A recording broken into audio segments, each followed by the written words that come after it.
This is Dustin Ballard for the third installment of our series of EMS safety videos, along with other updates in the still rapidly evolving COVID-19 situation. We realize there is a lot of uncertainty and there's fear, and there are developments such as with our public health officer testing positive and reporting that just yesterday that have us all at levels of unease that we're really not comfortable with. But it is helpful and reassuring for those of us in the healthcare setting to feel like we can make a difference and we have something to focus on.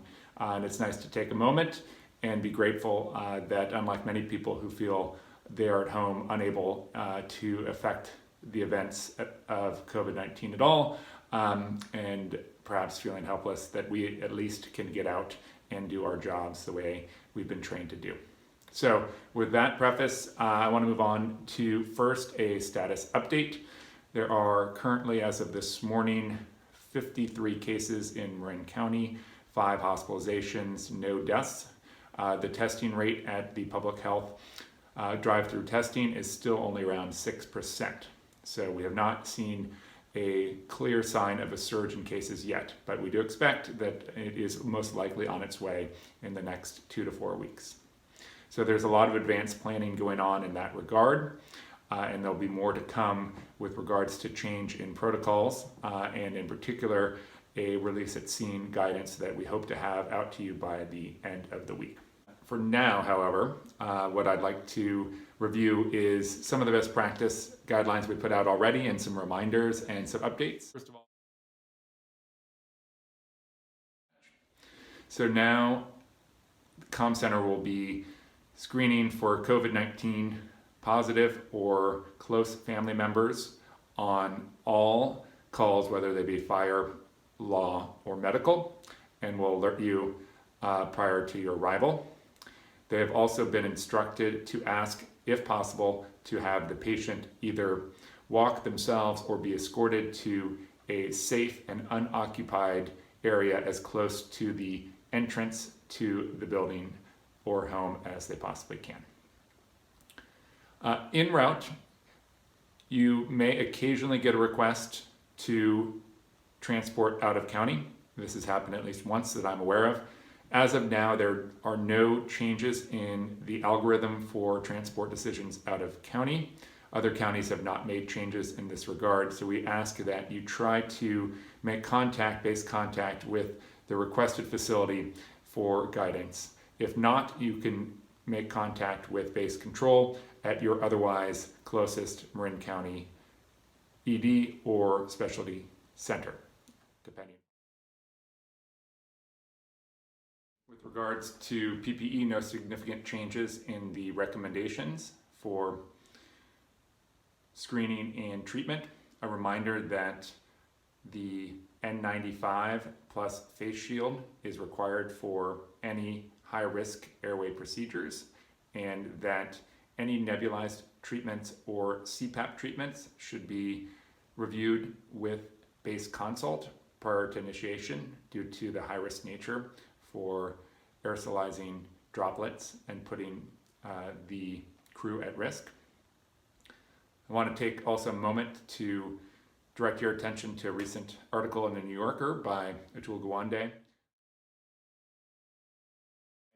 focusing on Hong Kong and Singapore and the steps they took to keep their healthcare workers safe.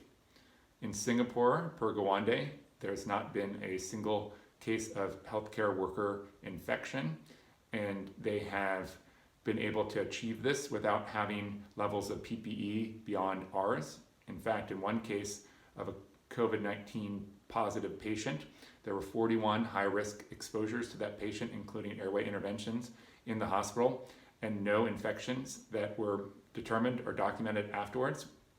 And Gawande attributes this to the hygiene protocols, both hand hygiene, face hygiene, and surface hygiene that are in place there that protected these healthcare workers, even though many of them had nothing but surgical mask as protection. So during transfer, a reminder to please call ahead and follow directions from the hospital as to where to meet receiving personnel and transfer the patient. We absolutely do not want you bringing in patients in your full PPE into the ED if they had potentially been exposed to droplets that then could expose either patients or staff members in the emergency department. So we ask for your help with that. Also, the system for tracking persons under investigation and their tests has improved, and that loop closure has become tighter. However, there are still some hiccups along the way. One thing that you can do to help with that is to try and get the F number into the hands of the receiving personnel however you see fit. One good way to do that is to direct them to the presence of a faxed short form that has ideally been faxed prior to your arrival in the emergency department so that they can grab that and communicate that to Comm Center. And Comm Center then passes that along to the Fire Branch Commander, who is helping us track these exposures. So far, we have not had any EMS exposures that have led to positive tests. We're continuing to monitor that quite closely. More to come with regards to how to manage patients from skilled nursing facilities and residential care facilities who may not need transfer to the emergency department. For the interim, however, we would ask that you try and verbally confirm with skilled nursing facility personnel that there has been MD consult prior to EMS dispatch or in the process of EMS dispatch, and that advanced care planning has been addressed in the patient who is being transported. So POLST and DNR and other documents. And we absolutely ask that these accompany the patient to the emergency department if they do need to be transported. If there's any question about need to transport from the SNF, please make that base contact early and get guidance from your base MD. Finally, there is some good news to report. I have heard from my colleagues at San Rafael Kaiser that World Wraps is offering free wraps, and we had some at the EOC just yesterday, and they were quite good.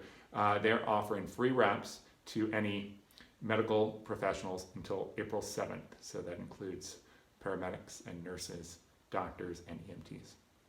So, once again, thank you for what you do and for staying strong for our community. We are all indebted.